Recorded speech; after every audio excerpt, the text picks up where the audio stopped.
আসসালামু আলাইকুম। সবাইকে শুভেচ্ছা জানাচ্ছি। মাসুম মাহবুব।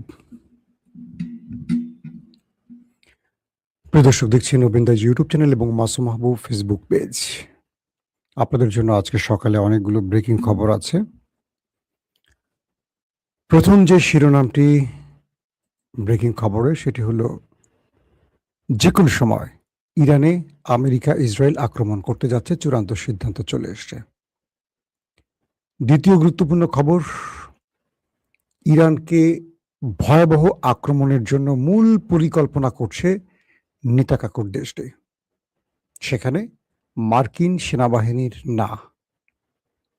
৩ নম্বর, পুরো যুদ্ধ পরিকল্পনা নেতাকাকুর দেশটি সাজালেও মার্কিন প্রশাসন বা মার্কিন সেনাবাহিনীর মধ্যে অসন্তোষ, পাশাপাশি এক যুদ্ধের মধ্যে পুরো ইরানি রেজিমকে ধ্বংস করার জন্য একটা বিগ প্ল্যান সাজানো হয়েছে। দর্শক, কিভাবে আমেরিকা এবং ইসরায়েল ইরানকে পরাজিত করতে চায় তার পুরো পরিকল্পনাটি তুলে ধরার চেষ্টা করছে। এগুলো বিভিন্ন গণমাধ্যম থেকে নেয়া আমার তথ্য। মেলাবেন আপনারা, ভালো লাগলে শুনবেন, ভালো না লাগলে সেটা আপনাদের বিষয়। আমি দেখতে পাচ্ছি আপনারা যারা কমেন্ট করছেন, আমি সবার কমেন্ট, হাতিয়া থেকে এক মুরব্বিকে দেখতে পাচ্ছি, শরীফ আহমদ, কিশোরগঞ্জ। আমি দেখছি আপনাদের সবাইকে। পাবনা থেকে দেখছেন মুকুল হোসেন। দর্শক, মার্কিন যুক্তরাষ্ট্র প্রথম ৪০ দিনের যুদ্ধে ইরানের কাছে একটা ধাক্কা খেয়েছে। সে ধাক্কা অনুযায়ী মার্কিন সেনাবাহিনীর যেই হেডকোয়ার্টার পেন্টাগন, তারা বলছে আমরা যেমনটি ধারণা করেছি তেমনটি হয়েছে। এরপর যুদ্ধবিরতি হওয়ার পর ট্রাম্প চেয়েছিলেন আর যুদ্ধে ফিরবেন না, কারণ তিনি একটা পরাজয়ের স্বাদ পেয়েছেন। সেই পরাজয় থেকে তিনি চেয়েছিলেন যে কোনোভাবে ইজ্জত নিয়ে ফিরতে, কিন্তু ইসরায়েল তাকে সেই সুযোগটি দিচ্ছে না। ইসরায়েল তাকে আবারও মাঠে নামাবার চেষ্টা করছে এবং সেই চেষ্টাই এগুচ্ছে। যখন চীন সফর ট্রাম্পের ব্যর্থ হয়েছে, তখন ট্রাম্পকে ইসরায়েল যেই ফাইনাল সিদ্ধান্তটি দিয়েছে সেটি হলো যুদ্ধের বিকল্প নেই। এই পর্যন্ত হলো আপনাদের আমার বক্তব্যের স্টার্টিংটা। কি হতে পারে, কি হবে, আসেন মূল পরিকল্পনায় আসে। প্ল্যান বি, যে যুদ্ধের পরিকল্পনাটা করার কথা ছিল পেন্টাগনের সামরিক কর্তাদের, মানে মার্কিন সেনাবাহিনীর সেনাপ্রধান, চিফ অফ স্টাফ, আরো অনেক গুরুত্বপূর্ণ ব্যক্তির, সেই পরিকল্পনাটি করছে এখন ইসরায়েল। কিছু মাধ্যম বলছে যুদ্ধের পরিকল্পনাটি প্রথমে সাজাচ্ছে ট্রাম্পের অ্যাডভাইজাররা, যেটি করে সেনাবাহিনী, কিন্তু এখানে অ্যাডভাইজার করছে। ধরেন মার্ক রুবিও আছে, জেরার্ড কুস্টার আছে, স্টিভ উইটকফ আছে, এরকম ব্যক্তিরা। এই পরিকল্পনাটি যারা সাজাচ্ছেন তারা সবাই হলেন ইসরায়েলপন্থী, ইহুদি লবির লোক। ওই দেশটি যেভাবে পরিকল্পনা সাজিয়ে দিয়েছে, তারা সেই পরিকল্পনাটি সিচুয়েশন রুমে প্রেসিডেন্ট ট্রাম্পকে বলছেন। ট্রাম্প সেই পরিকল্পনাটি তার সেনাবাহিনীকে দিয়েছে।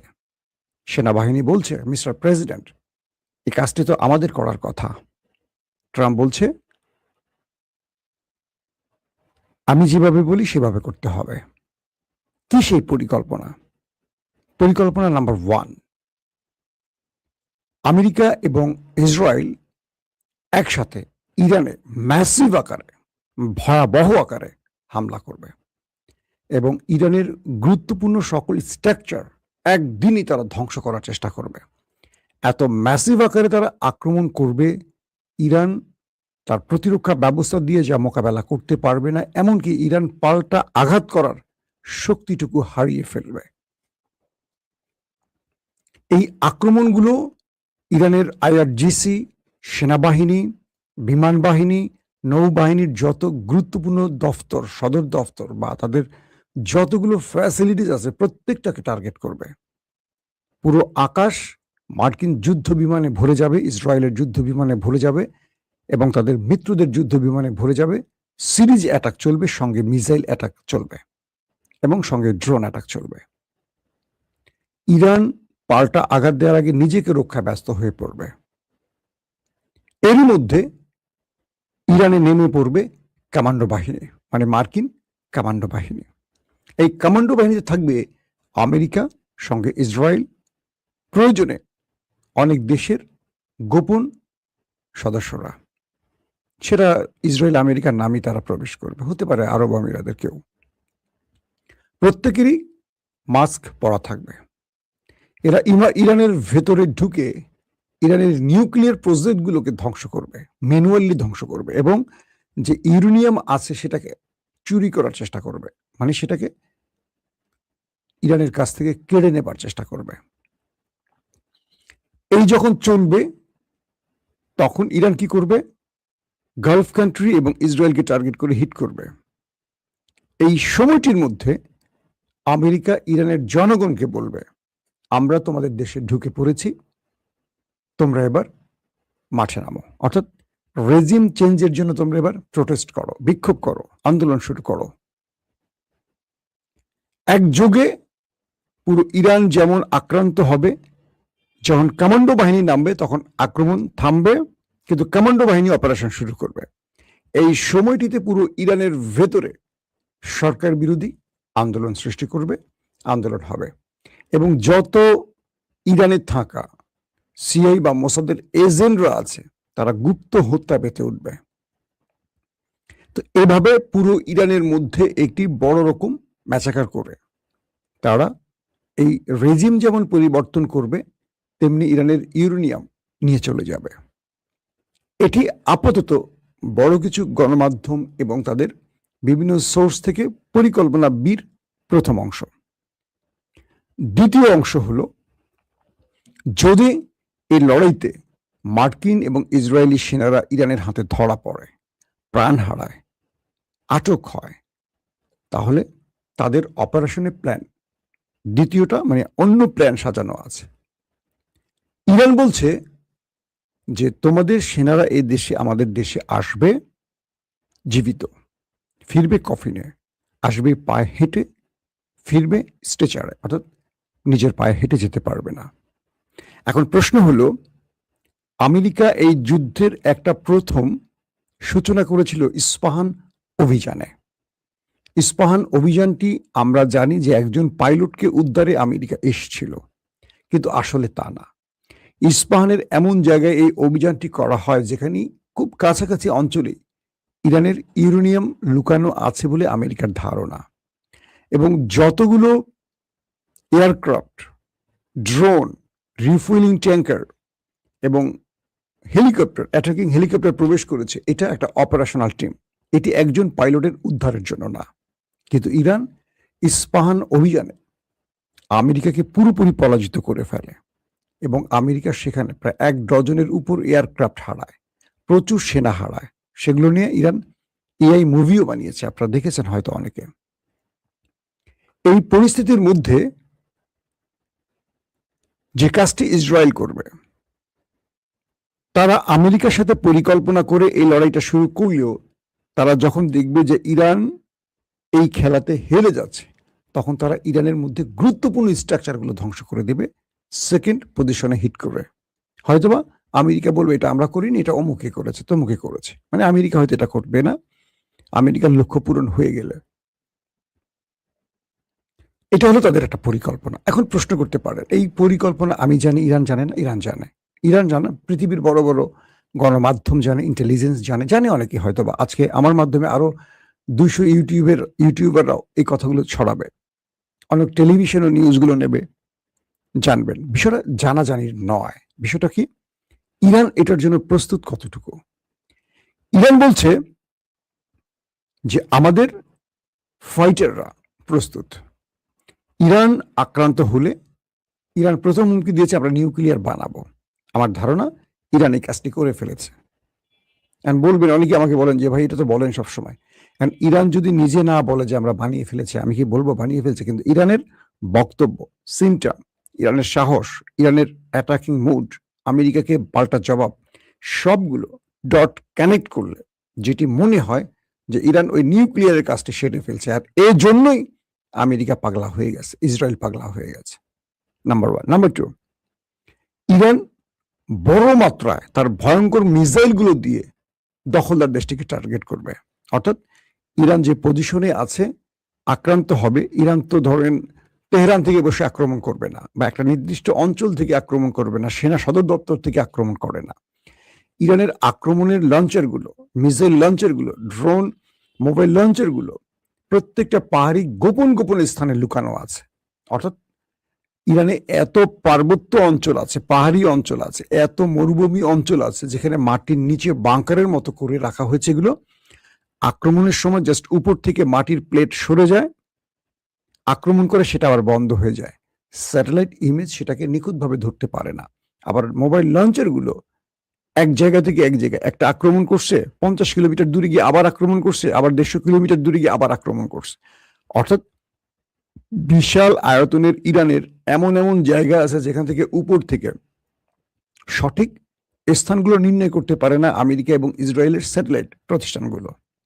তো ইরান যে কাজটি করছে সেটি হলো ব্যাপক আকারে মোবাইল লঞ্চার তারা ইউজ করছে, কারণ এই যুদ্ধকালীন সময় এবং পরবর্তী সিজফায়ারে তাদের পররাষ্ট্রমন্ত্রী আব্বাস আরাকচি বলছেন যে আমরা 120% মিসাইল লঞ্চার তৈরি করে বসে আছি, যেটা তাদের তাদের সিআইএ বলেছিল যে ইরানের কাছে যুদ্ধের পর অবশিষ্ট অক্ষত আছে অস্ত্র 75%-এর মতো।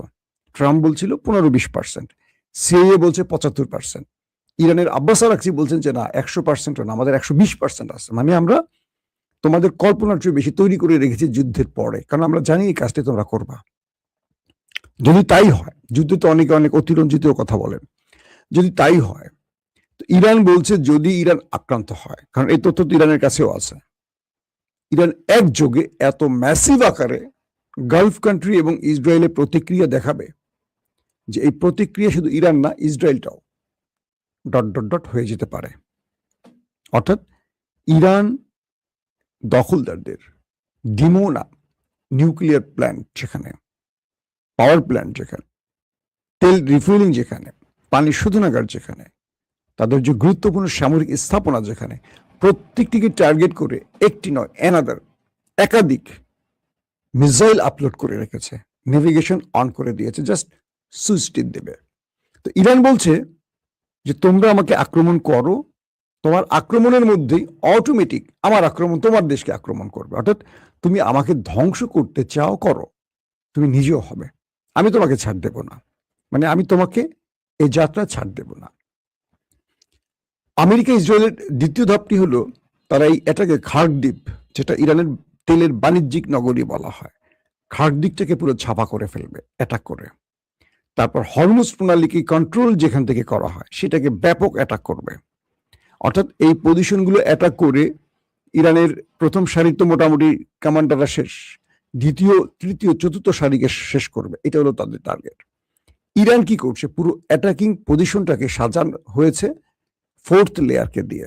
ফোর্থ লেয়ার বোঝেন, সেকেন্ড থার্ডকে তারা রিজার্ভ বেঞ্চে রাখছে, তাদের পরিকল্পনায় পুরোটা হচ্ছে, কিন্তু মাঠে খেলবে ফোর্থ লেয়ারের অফিসাররা, যারা এটাকে ইমপ্লিমেন্ট করবে। আর এই দুটো গ্রুপকে ইরান গোপনভাবে সরিয়ে রেখেছে এমনটি বলা হচ্ছে। আর ইরানের ভেতরে যে মোসাদ বা সিআই গুপ্ত হত্যা মেতে উঠবে বা প্ল্যান করা হয়েছে, এদের বড় একটি গ্রুপকে ইরান ট্র্যাক করে রেখেছে, তাদের প্রতিটি গতিবিধি ইরান লক্ষ্য করছে। অর্থাৎ ইরান যাদেরকে ধরার প্রয়োজন তাদেরকে ধরে ফেলছে, কাউকে কাউকে ইরান শনাক্ত করে ফেলছে, কিন্তু ধরছে না। না ধরে তাদের বিরুদ্ধে একাধিক গোয়েন্দা লাগিয়ে তাদের মনিটর করছে, কারণ তাদের উপর নির্ভর করে ইরান অনেক কিছু জানবে, অনেক কিছু করবে।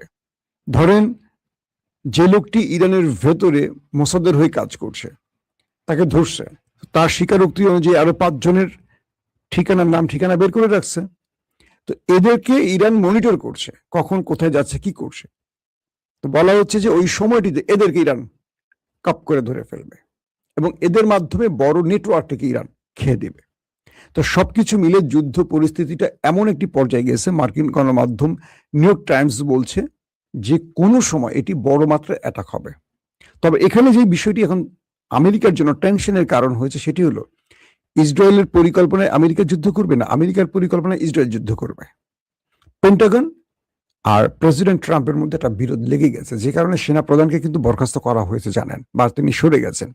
তাদের নিরাপত্তা প্রধান সরে গেছেন, তাদের কাউন্টার টেরোরিজমের প্রধান সরে গেছেন, কারণ ট্রাম্পের এই হিসেবের সাথে তাদের হিসেব মিলছে না। এবং স্টিভ উইটকফ তিনিও কয়েকটি ক্ষেত্রে ট্রাম্পের সাথে খোটাখুটি শুরু করছেন। তিনি নেতানিয়াহুর সাথে বিতর্কেও পর্যন্ত, তর্কেও পর্যন্ত জড়িয়েছেন।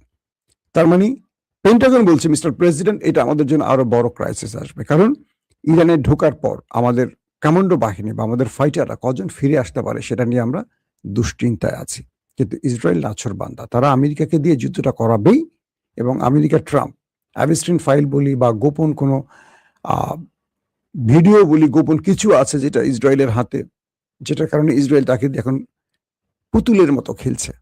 তবে এই লড়াইতে আরো কিছু দেশ গোপনে ইরানের বিরুদ্ধে আসতে পারে। আবার ইরানও তার কিছু মিত্রদের রেডি রাখছে, কারণ ইরান জানে। এজন্য ইরানের জাতীয় নিরাপত্তা প্রধান তিনি তুরস্ক সফর করেছেন, এবং ইরানের সাথে একটি হাই ডেলিগেশন, পাকিস্তানের সাথে তাদের মধ্যে দুটিয়ারি চলছে। পাকিস্তান এর আগেও ইরানের বিমানগুলোকে গোপনে আশ্রয় দিয়েছিল।